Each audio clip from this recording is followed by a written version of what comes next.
Hi there. Today on the Chattering Hour, I'm joined by Fritz Kiersch. He's best known for directing Stephen King's The Children of the Corn, but he also directed TUFF TURF, which starred a young James Spader and featured a very young Robert Downey Jr. We talk about those and much more today on the Chattering Hour.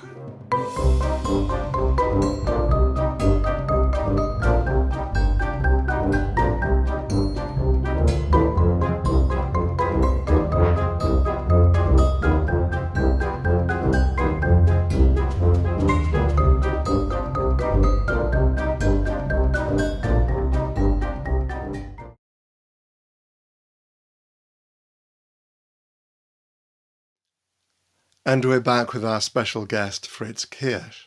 He's a successful writer, director, producer of films, and a professor of film studies. And as you'll hear, he's still working. Let's get right to it. Fritz, thank you very much indeed for joining me today. Well, this is a great chance to visit and get to know everybody, and certainly talk about things that we're all familiar with and enjoy. And I appreciate the opportunity. Thank you. Cool. So what I'd like to do is to kind of take you right back to your very beginning. Where did you grow up? Well, the birth certificate says Texas, of all places. But then my father was a college university professor, an Ivy League professor and scientist. And through our life, we lived in a number of cities, but mostly upstate New York and Ithaca, New York. And there he continued to teach, but we did some travel living abroad for a year or so when he received grants. So my background really is geographically spread. I've been influenced by all kinds of residences around the world almost. Wow. What was your father teaching? George Kiersch, my father, Dr. Kiersch, that's where we get the name, Right. was a geologist. And he taught at Cornell University. He ran the department there. And then he was he gave a lot of professional opinion, legal opinion on very large international lawsuits dealing with geological movements and things. Oh, wow. Yeah. Oh, that sounds fascinating. So what sort of, because you said you moved around a lot, what was a good fun day for you as a child? Well, in upstate New York growing up, of course, the weather dictated what we could do a lot of the times. You know, it was either summer warm and muggy in the Finger Lakes, or it was filled with snow and bad conditions, which means we had to shovel the snow off the pond on which we skated and played hockey. So really a lot of athletics, hockey and lacrosse were really my upbringing. And then I'll admit this, that the rambunctious years of the late teens, starting about 16, started to kick in, and a small town with older people around, and the drinking age was 18. Late 60s, the revolution had started. We were all very much involved in the forward motion of consciousness, I'll put it that way. So it was a great experience, I must say. Living in an intellectual community really stimulates your thinking at a young age and gives you a lot of foundation to branch out and to question. So it was a worthwhile environment, I must put it that way. Right, great. right. And what sort of films were you watching? Oh, at that time, this is strange, but when I was young at a birthday party, I mean, literally elementary school, I was introduced to the cereal, the cowboy cereal with the open-ended finish where the cowboy was in a dire situation, the hero was about to die. But next week, oh my gosh, the guy sprouts wings and the world is great again, until about 15 minutes later and stuff happens. And those kind of things really attracted me, as did the silent comedies, the early Laurel and Hardys and the Keatons and Charlie Chaplin and those kind of things. I got fascinated by how people could laugh at other people and behaviors. And those things really drew my attention, which went against the philosophy of strict scholarship and education in our family. He's watching TV, that's not good. He's going to the movies, that's not good. We must read our books. So, did you have any favorite actors? Really, it moved along with the culture and the popularity of culture and who was great at those times. I mean, some of the characters in the Fred MacMurray in the Disney movies, like Son of Flubber, was a big impact. But those silent actors really drew my attention. And it made me look at silent film as a small community or as a small inventory, the comedies, because that's really what was playing. When I got older and really studied the discipline, I realized the great depth of dramatic opportunity and narratives and science fiction and all these other great things that were out there that no one really showed to us. So really, I enjoyed seeing those who were around the comedic arena in silence and also in you know, those kind of films at that time. Yeah. It was, James Bond had started when I was 12. So to see James Bond, that was cool. That was iconic. What do you want to call it? A mentor like, wow, I want to be him. Right. But really, it was the comedy guys.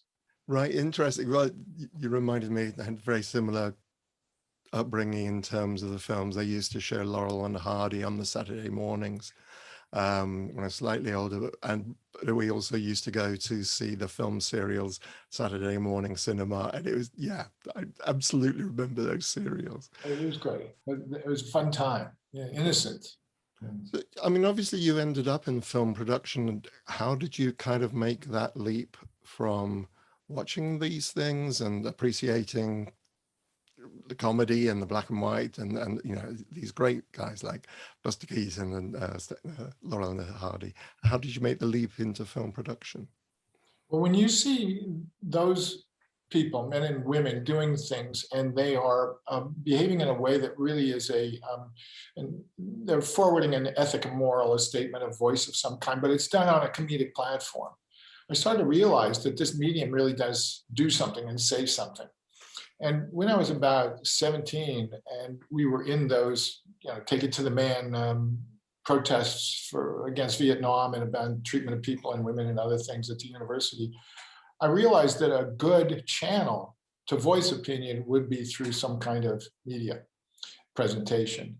And so I started to look at what the films were, thinking, I want to just tell the truth. I want to stand up, tell them jokes, and tell the truth.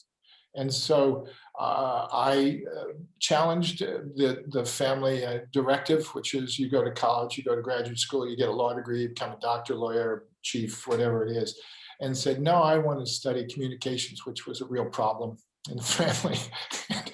I was ostracized because it wasn't reading a lot of books, curriculum. And so I bounced around a little bit in university and finally graduated with a family approved degree in economics, and studied this, the science and social sciences of I guess financial behaviors and so forth. But then immediately, literally within 3 months of graduation, went to Los Angeles because I wanted to go to graduate school and I wanted to study film. And I had saved enough money as a bartender to get an airplane ride and cheap accommodations. And I started going to UCLA, not as an enrolled student, but just going to UCLA classes and saying, I'm here. I'm Fritz, I'm the big dog, and I'm going to talk about film and you're going to teach me. So they told me not to come around anymore. And I found work through a reference by somebody to the commercials that were being made in Los Angeles, all the TV commercials. There was, at the time, middle 70s, 74, 75, huge volume of industrial commercial work being done there and in New York, a little bit in Chicago, but LA was the go-to place for all the New York agencies. So I attached myself kind of by sitting in their offices until they told me to go home to a production company, and was persistent in my desire to be part of their daily activities. And day by day, they would give me a job and then call me when another opportunity came up to run errands and do little small things. And after a few months, finally, someone in a full-time position left, and they asked me to take that position, a position I knew nothing about, manage all our stage and our equipment and our cameras. I know that stuff. I'm Fritz, I know that stuff. So following back on my family, I ran to the books and I started to read deeply and research and maneuvered my way through a lot of the conversations and got in a lot of trouble for the mistakes I made, but found a mentor, a director in TV commercials, who saw my passion and interest, and he kind of guided me to do these things. And for about 3 or 4 years, I worked for that company every week, making different commercial products for different industrial products, different clients. I got to understand how it all worked. I moved up, I learned and trained to be a camera assistant, and then started to shoot on my own on the weekends with their cameras. Caleb Deschanel was their cinematographer at the time, so he was the one that gave me lessons on the side and kicked my chair when I broke things that you shouldn't break. And then one of the guys with whom I worked, who did all the production management, he and I decided maybe we could open a business that would facilitate the Europeans, Tony Scott, Ridley Scott, Adrian Lyne, who were coming to the United States just at the late 70s, to make TV commercials as a vehicle to get them in front of Fox and Paramount and the big studios so they could pitch their feature films. They had been making commercials for 10 years or more, had incredible show reels, and they now wanted to graduate into a larger arena. So we became this business front for them. They rented our licenses and our offices, and we brought in crews, and we helped facilitate Adrian Lyne's TV commercials for, I don't know, Ray-Bans or whatever it was. And again, we're introduced to a different style and whatnot. I then found one of the men that we worked with frequently in Los Angeles, a friend more or less, was an advertising agency producer who did not like the commercial companies to which he was contracting the business for the agency. Fritz, I can do that for you.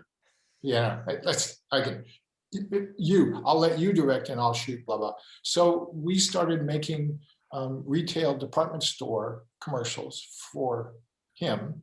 And it turned into making, 10 or so a week in these fast moving, fast, low budget, but lucrative, financially lucrative opportunities, and just pumped out commercials. And it gave us a chance to do everything.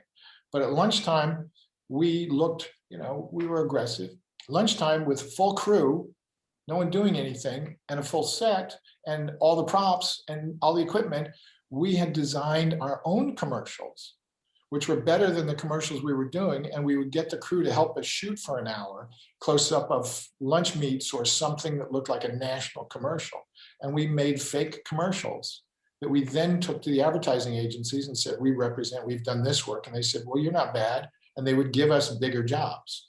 So we moved from small retail through these fake commercials, which really paid off, into, and they knew they were false. They were just, proof of ability kind of things, sizzle reel, promo reel kind of things.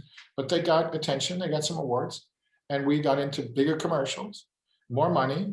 And then the man who was helping me do a lot of production management started a job at a studio and said, you and your business partner should make feature films. Here are 3 feature films.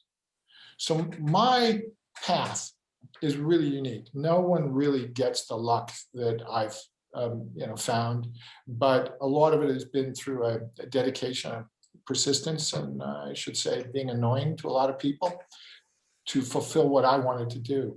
And it paid off because we did take on the first film, the Children of the Corn film, as our first feature effort, using the business approach and business model of making a television commercial. We literally hired the people who had commonly worked with us, consistently worked with us, on a commercial. And we ran off to look at locations 2 days after we were awarded the opportunity. And we were, about 3 months later in production. We just moved quickly and found our way. And that led to more and more and more and more. Were you familiar with Stephen King's work when it was pitched to you? A little bit, in that, he represented an entire cottage industry as a writer. He is a cottage industry. I mean, he's a singular force behind a lot of what shaped a lot of the genre and our understandings of everything that go into horror. I mean, he really remodeled it there in the 70s and 80s. And I knew him, but I didn't know the story. So I had to familiarize myself with this story. And that was a good challenge. And then again, a bigger challenge when it came to familiarizing or manipulating or adapting, I guess is the proper word, because we'll use editing here. I said it became a bigger chore to adapt the script from this novella. But no, I had not really known him. Right. Known his work other than what I'd seen. At that time, I think it was Carrie, The Shining, Creepshow, maybe Cujo. I think if I put the chronology correct, I think they preceded my effort in some way. Yeah. So obviously working, they say never outwork with children and animals in the business, but you had a lot of children to work with on the Children of the Corn. What was the auditioning process like for finding, and what were you looking for when you're casting the children? The man who I mentioned who helped us, who presented these feature film opportunities to us, had engaged as a studio executive. He engaged and pushed us to engage this casting woman, Linda Francis, whose expertise at the time was really, really good. She's since passed away, unfortunately, but she's responsible for a lot of really good casting and starting people. She introduced me to Robert Downey and to James Spader, who I put in my second film, and a lot of people that she identified as great. So she was really good at introducing the age group appropriate for Children of the Corn. And we spent a lot of time thinking about the moral aspects of a underage, naive child, a very malleable, shapeable, that's the same thing, influenced or influentiable, what's the right word? Mind, and we didn't want to corrupt them. So right. For the youngest kids, our issue, my business partner and I, the producer, Terry Kirby, and I thought about only doing scenes with those children away from others. So they didn't see kind of the total context of what they were providing in the overall narrative. And so there was no introduction or violence in front of them. It was a very passive and comfortable thing. But Linda Francis really found a number of kids, and the audition process was fun. It was like a TV commercial, meet them, see what they're all about. Then as soon as they leave, we pull down a chart and we have headshots of the leads, and we see, okay, how's this child look in terms of a family element for these adults? And we kind of, physical aesthetics, and then of course, dramatic skills and abilities, freshness, all these things added to choices. But it was fun, but it's very hard. Yeah, no, I'm absolutely sure. And what about the other auditions? Because you put together a great cast, a couple of whom I've already spoken to on the show, John and Courtney. But do you have any memorable stories from the actual auditions for the absolutely. Absolutely. I mean, first of all, I'm really looking forward to seeing John and Courtney this weekend in Pennsylvania at the Creature Feature Festival there. We haven't been together and visited for, I don't know, 15 years or something. And I've spoken with and emailed with Courtney over the years, but John has, we lost touch. And so it's going to be fun to catch up and joke and things. They're great, but each of them had a unique casting. Courtney's was, well, let me do John first, because I think Courtney's is more communicating and more explosive in when you hear the story. John had just finished university, I believe. And so when introduced by Linda Francis on the day of the first audition, and having seen adults, full-statured and complete adults who, okay, you're threatening, you've got, a scar, you got a dueling scar over here, and you got a tattoo over here. Yeah, that's not unique and culty enough. And John came in, and there was no question. I mean, it was just rubber, just stamp, done, do. Don't open your mouth, don't speak. It's Woody Allen, don't speak. You're the guy. I just go to wardrobe, He was just wonderful. And he embraced this whole concept and the opportunity and challenge of being part of the film. And in that character, in a really good way. He was very comfortable with the children, but he kept reminding them, I'm just pretending to speak in their language. And he just embraced it. And he came in with fierceness and ferocity and a truthfulness and everything in genuine kind of preparation for this role. So he understood it from the very beginning, what this character he wanted to portray was all about. So it wasn't very hard, I must say, and it quickly, all the others off the list. Courtney, on the other hand, walks in. Now, Los Angeles is filled with 16 to 35-year-old males. There's a million, and everyone's an actor, as you know, and I've heard these stories. When they come in for interviews, usually they kind of dress the part, or they sometimes don't care, or they sometimes dress up and they want to look great, right? So through the inventory of people we went, seeing so-and-so and so-and-so and so-and-so. And then in comes this scraggly, long red hair, unkept kid in pants that stopped above his ankles, who had a funny accent, who was just like out of the Little Rascals kind of thing. But he was absolutely angry and fierce, and his eyes just burned into myself and the studio guy and Terry Kirby, the producer. And usually I yammer a little bit, making someone relaxed before we begin, so I can see how they are as a relaxed conversational human being, and then see how that changes when they act, right? He didn't, and this guy, he's straight on. He's gonna kill all of us. And so producer or the studio guy thinks, I'll do Fritz, and he starts yammering with him, and I just kept grabbing his arm and said, stop, just shut up, let the kid go. He's just in mindset, he's focused. He's got the game face on.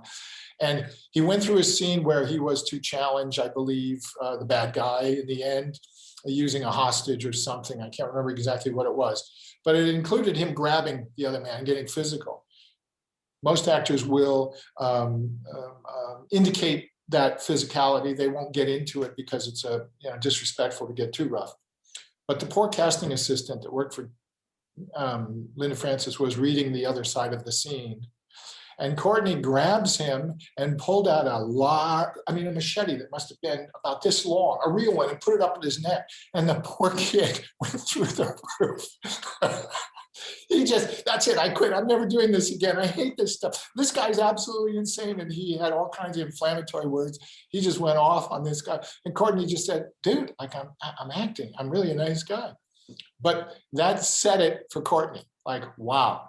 You were so good at what you just did in this presumed character, this assumed character, I guess is the right word.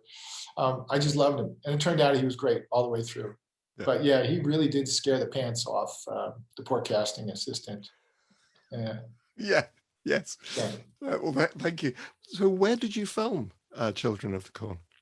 Well, after I met the studio guys who had just acquired the brand name as the new company, the new world from Roger Corman, literally within months. They had enough funding to start production on a few films. So I went to these really crummy offices over a restaurant. I think it was a Thursday, talked with one man who asked very simple questions. Who's your favorite film director, horror film director? What do you know? How long have you been making commercials? I saw your work. Would you want to go do this? It took maybe 45 minutes or so. Went downstairs and talked to my business partner, Kirby, who's now going to produce. And I think it was Monday, we were on an airplane on our way to Texas and Iowa and Nebraska, looking for those locations appropriate for the storytelling. I mean, it just moved very quickly. And we were received extremely well in Iowa, in South Dakota, actually.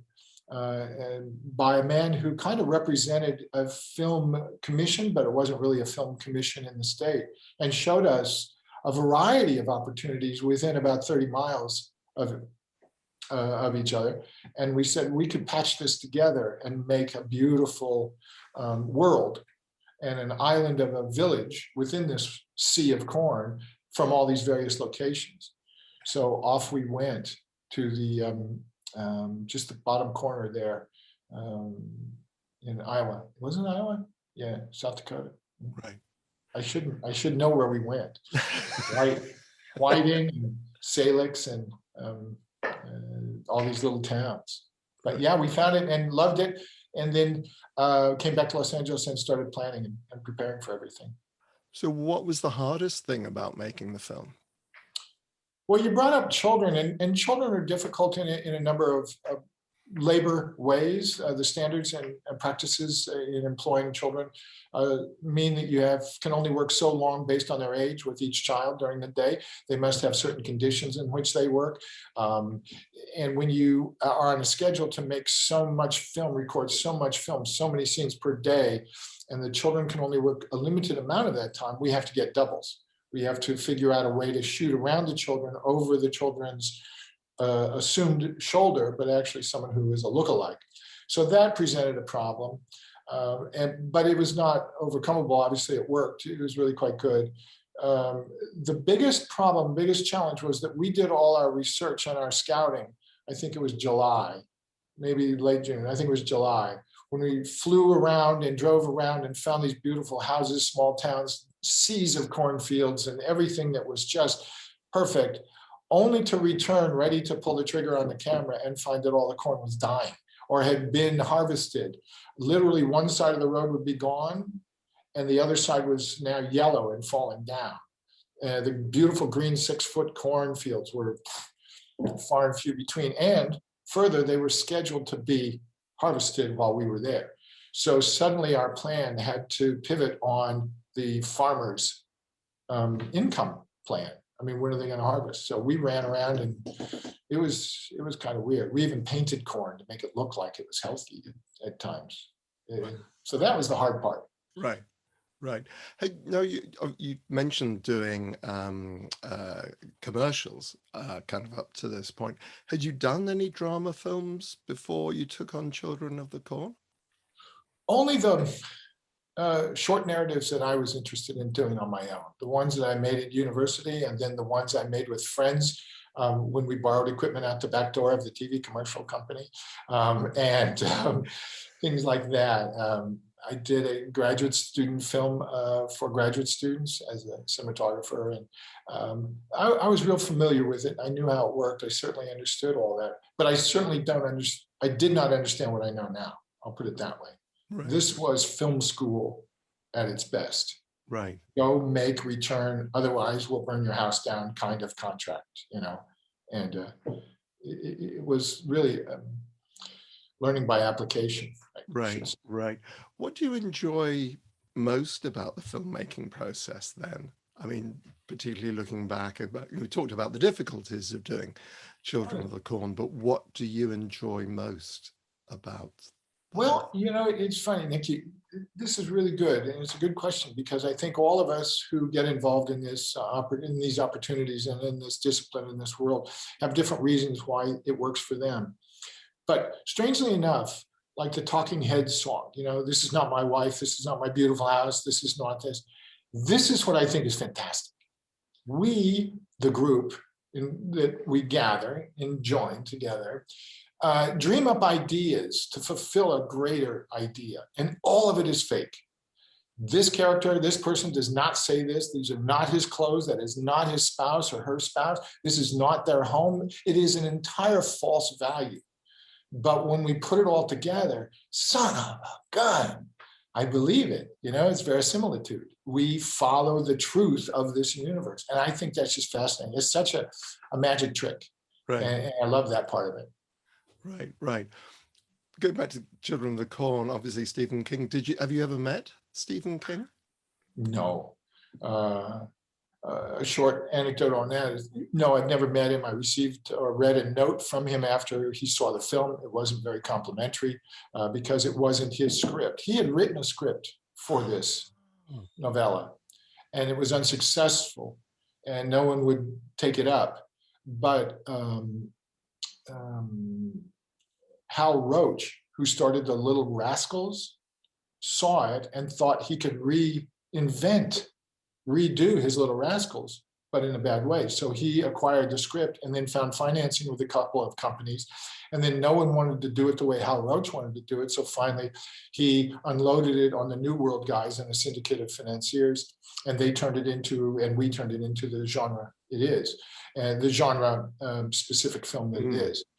And therefore, Stephen King probably didn't like what he saw because his script was completely changed. Now, that's a bad word. It wasn't, you know, it wasn't completely changed, but it wasn't the story exactly the way he had written it. Right. Right. But you know, the problems of production, issues of finishing, and other things cause compromises. Yeah. But when I was in Pittsburgh a year ago, I was walking in a little town near Pittsburgh, up the river from Pittsburgh, at a bookstore. I saw he was coming to the bookstore. Son of a gun. I was going to be there before it opened on Monday morning to meet him, to say hello and introduce myself, only to go back to find out that the poster was a year old. So I will one day get to meet him and perhaps tell him how much I like what he's done, and tell him I'm a fan. But no, to date, Right. yeah, Right. we don't exchange Christmas gifts or cards. Yeah. Yeah. No, I completely understand that. So, Done Children of the Corn, it is. I mean, it was a great success at the time, I think. Oh yeah, I think box office, it was in the top 5 for a couple of weeks. But like all products in this genre, they peak and they have a long tail as they find their way out of the theatrical market into the supplementary and auxiliary markets, ancillary markets. Right. But yes, it sponsored a number of sequels. Yeah. It has become a meme, or even a kind of a cult thing. You see references to it all the time now. I'm thankful for that. It's just really, it's kind of fun. Yeah. It's set an identity about behavior in people. Yes. Yeah. It was great. It is a great film. I really enjoy it.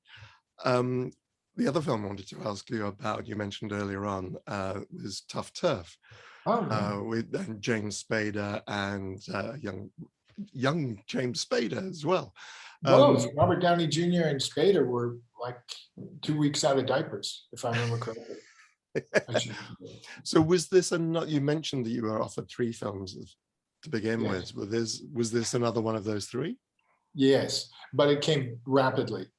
With the success of Children on the Corn, literally the box office reports come in on over the weekend. We look and evaluate on Monday, and by Tuesday, Fritz, would you like to do another film? Here's another idea for you. And the studio executive, my old friend, who had a Romeo and Juliet property right there. Let's do this. He had kind of dreamed it up and developed it into something with a writer. And you know, you're standing there, I could go back and make commercials, or wait a minute, you really like me and you like what we've done, and I can make another because I enjoyed the experience. And so let's see. And then off we go to the races on that. A little more money, a little more time to make the film, larger scale all around. But yeah, it came quickly. Right, right. And again, how did you mentioned the casting director earlier on? She brought you James Spader and Robert? Yeah. Bob was Robert, I guess we have to call him, was in New York, and Spader was living in Los Angeles. So I was able to meet Jimmy Spader firsthand, and we talked, and wow, this kid's squeaky and cool, but edgy, and it's good, and what great qualities he has. And he had been in, I believe, a Zeffirelli film as like a third banana just before our film. So I could see what he did and how he behaved and how he looked when photographed. Robert was on a casting tape reading for the James Spader role as a tough guy. And, you know, everybody said, oh man, this guy. And I said, you don't get it. He's the foil. He's the comedic foil for Spader. He's the sidekick. We have found our man. He's the one that will oppose the drama and surus of what Spader's character does, with some lightness. And he also gets heroic moments. And, you know, this is the guy. Look at him. He's just having the best time. And so at that point, I believe he had really just done films with his dad, like Pound and Putney Swope, and not really any Hollywood commercial product. So he was full of energy and passionate and willing to jump off cliffs. And I just love the guy. Actually, both of them, they're just wonderful people. But Robert, something about him, it's just, you just laugh. It's like talking with you. He's always smiling. He's just always happy. Well, I'm very impressed by both of them. You know, as you say, completely different and extraordinary careers, actually, the both of them. I mean, you know, Downey, obviously the MCU and so on, but I love what Spader has been doing recently in terms of TV and just has such presence. Character flip from his early theatrical work. where he played a different kind of teenager or a teenager in angst or something, just like Robert has done a variety of different dramatic turns and different kind of conditions and things. But Spader has turned into one of the best bad guys. Yeah. Just a fully think and thought out, fully realized evil, and he's mastered it for television. It's really good. Yeah. But that's his skill. I mean, he was a good thinking, fully engaged actor, thinking choices and wanting to do risky things during the film. Right. Now, I want to bring you forward quite a bit into your career as an educator. And I believe establishing a lot of the film industry in Oklahoma as well. So how did all this come about, this change of direction slightly, or perhaps returning to your roots in some way? Yeah, it's Ulysses, isn't it? Damn it, I'm gonna have to kill everybody before I get my wife back. You know, that kind of thing. Yeah. In fact, I grew up in Ithaca. That's what makes it really bizarre, you know, that the island and everything. Ithaca, New York. Right. Academics came to me partly because a good friend of mine for now 30 some years or so, Gray Frederickson, who produced The Godfather and Apocalypse and a number of Coppola films, The Outsiders, and I mean, it goes on. He was living in Los Angeles at the time, and we got to know one another, and he came to a number of my films as a guest. Come see what I'm doing. Here's my film. And he would look at them. His background really, he was making low cost, low budget, what were then called low budget films, B films, but they're really the independent film, the beginning of the independent industry in the early 80s, late 70s. And The Godfather just was a cheap film that just exploded and turned into what it is, you know, iconic piece of cinema, you know, best in the world kind of thing.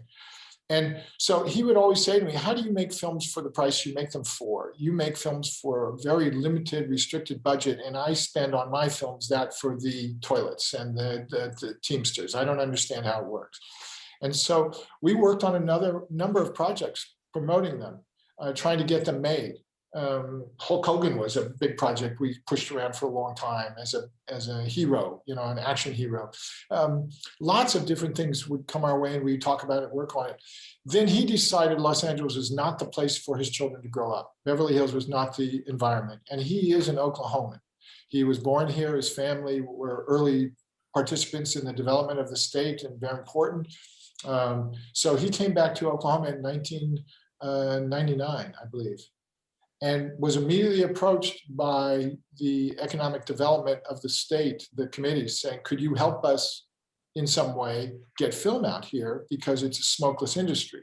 And we could put and offer things for filmmakers in a unique way. And so he called me up. Come on, Fritzy, you gotta come to Oklahoma, you know? And I would say, no, I don't, you know, I fly over that place, I'm not going. And then he would, for a year, come on, he'd call and say, I just had a full all-you-can-eat lunch for $3.52. What are you doing today? And I would be stuck on the highway, you know, sweating for an hour. And say, I don't want to talk to you. Then the lieutenant governor came to Los Angeles for a number of promotional tours to promote industry in Oklahoma, one of which, of course, was this new idea to incentivize productions and to get people to come to Oklahoma to use the available resources that were here. Lacking in all of this formula was a good depth in labor. They really didn't have a labor force here that was of any meaning to any substantial producer. So Gray identified that and said, we need a training program, but it has to be at the college level. And so the state ponied up the necessary elements to put together a training program. And they said, Fritz, come and do it. And we worked out an arrangement. I came to Oklahoma and thought, this is the greatest place in the world. Look, everybody's nice. People say hello. They give me things. Nobody gave me the finger in the car when they were driving. I mean, it's just nice. And so I realized I could work on a number of films at the same time with students, as opposed to making one film per year, which is the kind of schedule you get to make or have, unless you're doing episodic television. You have limited output. and I could be, in my passionate way, more active, more participatory. So I thought, great. So I came out and designed a program, helped design the program, then modified it and then developed it. And then after 5 years, another institution, a bigger university, which was really known and is known for performing arts, Kristen Chenoweth's University, said, come and do what you do there for us here, and we'll give you what you need to make a film studies program, film production program up to the graduate level. And then I was approached in Pittsburgh to go there and do something like that. And then came back here and have worked for the University of Oklahoma teaching classes and other things. But all along, Gray and I made a few films using student labor for college credit and made theatrical films so that we could give them the experience I had, that he had, on-the-job training. So we never really stopped making product. I'm still making it today. In fact, returning kind of to a full-time, let's go make product now. Let's not just think about academics, but let's split our focus. So it became a really good opportunity. The academic world's a wonderful world. It's filled with fantastic people and really interesting knowledge that keeps you, lifelong learner is the term, keeps you challenged. Right. What do you find, you're speaking about it so enthusiastically, so I'm trying to work out how to best ask my next question, which is, what do you get most from dealing with students? What is it that most excites you when you're working with students on a film set? Number one, I'm the same age as the students. I don't care what they see with this beautiful package, but I'm like 19 and stupid and full of energy, and you can't stop my passion. And that's what they provide. They show you that you still have what they and how they behave, and you have to keep your interest going. So it's wonderful to be challenged by these kids. They constantly teach me, and this fulfills this lifelong learner. I don't keep up with every technical advancement, every new cool thing that's out there, and these guys will, men and women, will challenge you with, what do you know about this? And I'll say, oh shoot, I know everything. And you don't know anything because it just came on the market and it's being used in some big product production in England, like The Mandalorian, that set they have, that's all LED screens. I didn't know about that until the student said, you don't see Mandalorian? So that's part of it. That's the challenge. It's the benefit of being current on things is really, really good. To see the light bulb go on, to see them see what I saw at the moment of discovery when I figured out, oh, it's Einstein and Eisenstein. Two different people. I see, that kind of stuff. And then understand the theories behind Eisensteinian scholarship and others in the Russian cinema world. It's that kind of discovery that's always great. Right. And do you write at all? Yes. Oh, yeah. I've written a number of scripts. Quite a few are out, circulating right now. It looks like something's coming together very quickly here on a police true crime story about a policeman here in Oklahoma City that we anticipate doing here in Oklahoma. Episodic television, I have a few of those that are out. They're kind of period pieces and things. But yes, you have to stay active. And I can only encourage anybody who thinks about these things to try writing, because it opens your thinking to how you make a production work. If you understand structure, you will understand how to acquire the elements to fulfill that structure. And then again, when you start editing, doing the physical editing, you will become a filmmaker, because that's where the films are made. Wow. So it's fun. It's good. Yeah. I'm trying to limit the adage. The film is made once when the script is written, once during shooting, and for the final time during the editing process. Oh yeah, and then let's not leave out the two killers. One, the screenplay is rewritten again when the composer applies that wonderful landscape, the sonic landscape, and all the mixing that is done with all the help of all the sound designers. And then that son of a bitch projectionist who has too little of a globe in the projector, and so it's all dim, and they provide a different screenplay reception to the audience, for the audience. Yeah, so it never ends, never ends. Yeah, that's beautifully put. And I think that's a good place to kind of end this part of the interview. Apart from just to reiterate that I think you were saying for the first time you're doing a public appearance at a convention, this time in Gettysburg. What do you think you're going to be walking into? How do you think this is all going to go? I've been to, actually, I went to the New York Comic-Con. My daughter was involved in that in a certain way. So I went to meet her one day and my head just spun around like, oh my gosh, I didn't realize the fanaticism that people go to the extent. This is cool, this is fun. So I'm looking forward to it. And I'm looking forward to the energy that people have about what they experience when they watch the film. Not the products themselves, but what was their experience, because that's what they tell you. Over the years, as people talk about the products I've made, they talk about what and how it affected them, and not just the story or any of those things. And I love hearing those personal stories. I guess it's back to behaviors. How are people behaving like Laurel and Hardy? So that I'm jazzed about that. I'm looking forward to that. Right. I think it'll be great. And as I said, being in Pennsylvania with in Gettysburg this weekend with Courtney and John, it'll be fun. It'll be hanging out with them.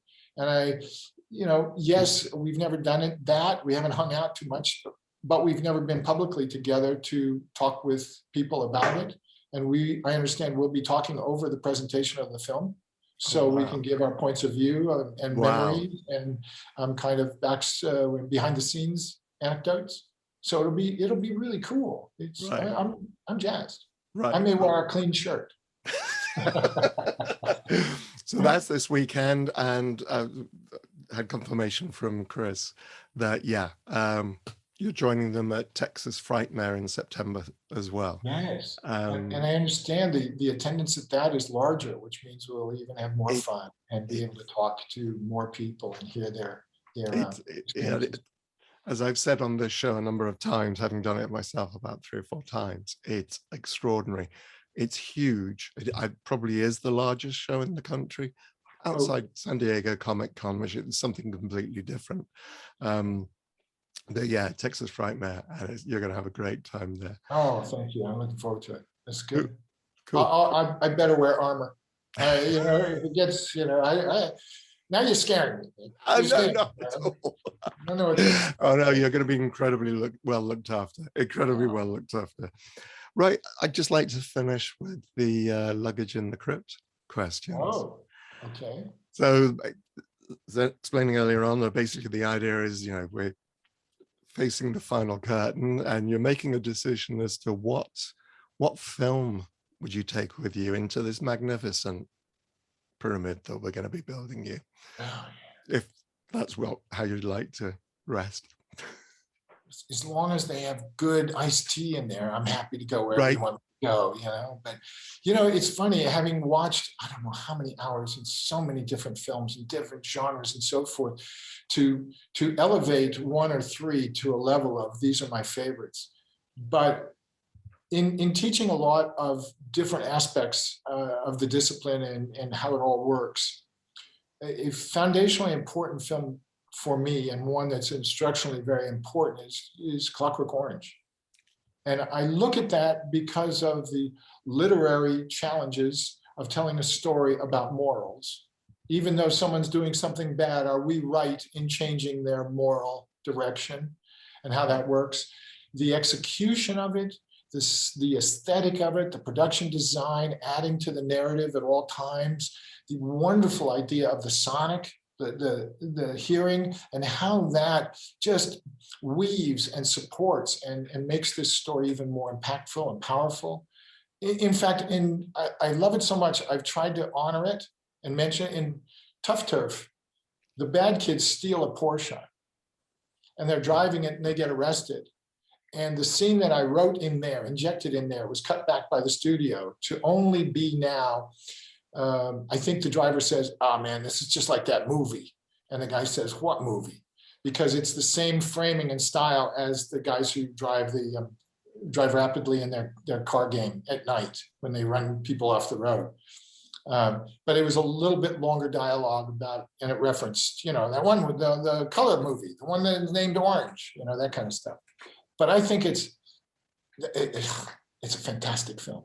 It's just great. I can watch it, and I've seen it maybe 50 times. Wow. Wow. Well, in September, then you'll have a chance to meet Malcolm McDowell if you haven't already met him before. I can't wait. We have a mutual friend in Los Angeles, and I'm going to call him and say, tell him I'm going to look for him. Stalk him. He's great. Absolutely lovely man. What about a book? A book?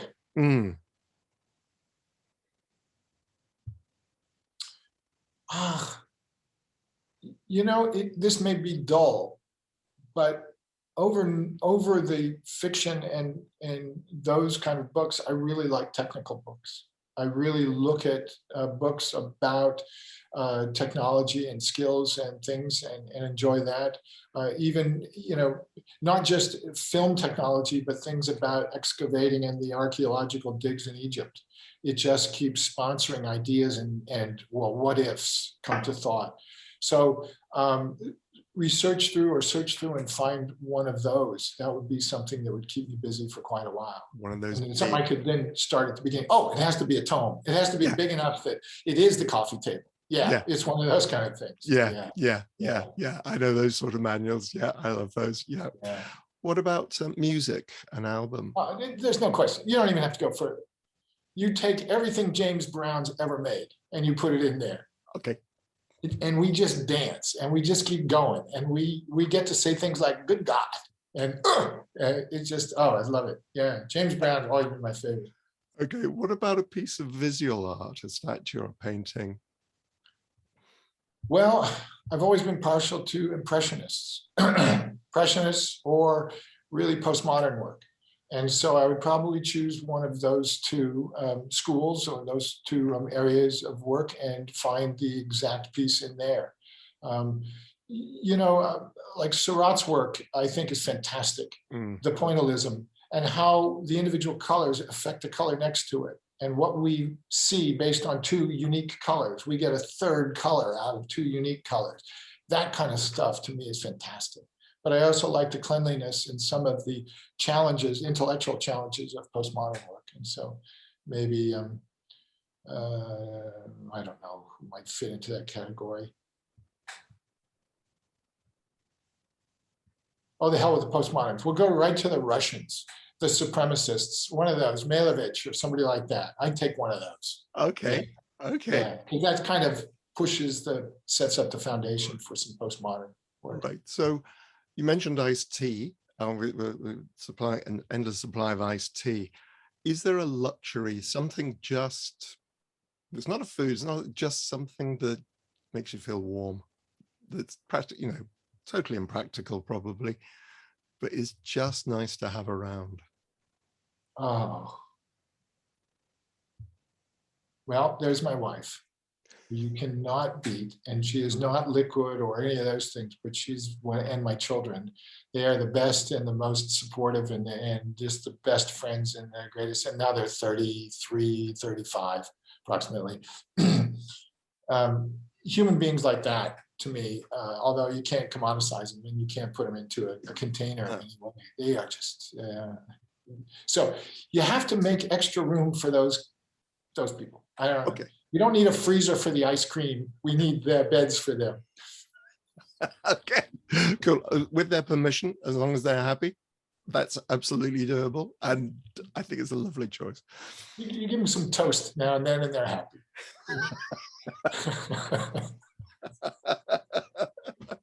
I shall remember that if I ever meet them. Fritz, this has been so much fun. Thank you very much indeed. Wow. Nick, it's a treat. I just love talking about things like this, and I get a little long-winded and usually get the hook by my wife, like cut it, just say yes or no. But to go back over a few things and to see your reception of this and your enthusiasm for it has been terrific. So I appreciate you and what you allowed me to engage in. Thank you. Thank you. Good. Thank you very much, and have great fun at the shows. Take care. I'm looking forward to it. I'll write you a note and tell you, how good it was. Brilliant. Thank you very much indeed. Take care, sir. All right. Bye. Bye. My thanks again to Fritz Kiersch. What an inspiring and energetic man he is, and I'm sure he's going to have fun at those conventions. Join me next week for some more stories from the worlds of horror, thriller and suspense. And in the meantime, stay safe and well.